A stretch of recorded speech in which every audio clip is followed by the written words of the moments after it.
Welcome to our Devos. We are talking about how to think of trouble.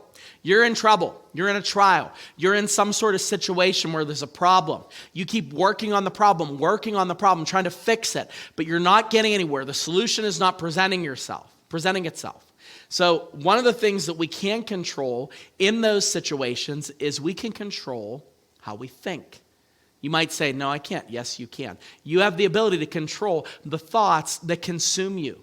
And you have the ability to control the thoughts that you focus on. So one of the things that we can choose to do when we're in the middle of trouble is get stronger. A byproduct of the pain of a trial is you being strengthened. There's no other area where you see this illustrated better than when you think of the area of working out or going to the gym.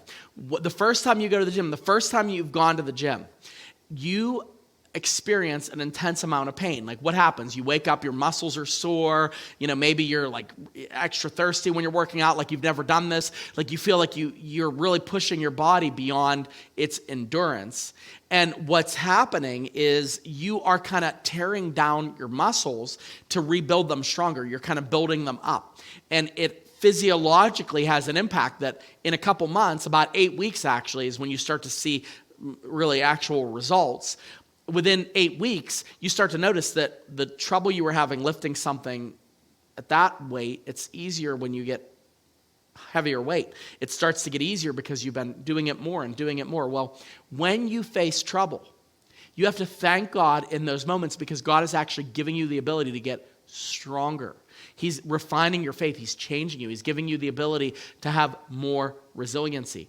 It says in 1 Peter chapter 1, verse 6 through 7, "In this you rejoice, though now for a little while you have been grieved by various trials, so that the tested genuineness of your faith may be found to result in the praise and glory and honor." So that resiliency, the testing of your faith, it gets refined so that when you go through trouble, when you face trouble, again, you go, I've got this. This is no big deal. I will tell you this works in a lot of areas. The hardest job that I have, the hardest thing that I've ever done in my life, as long as I've been doing it, is ministry. Ministry is hard work. I've never felt particularly confident in doing it. It's always something that has tested my resolve as a person. But because of how difficult ministry can be and how difficult it is when I'm trying to make the right decisions, it's made me really good about business stuff. It's made me really able to handle different things that happen in business that might cause problems. It makes me really resilient because I know how to handle these things because I've gone through trouble in other areas, because I've handled trouble in my past, in my upbringing, in my childhood. It's enabled me to handle trouble in a different way as I've gotten older.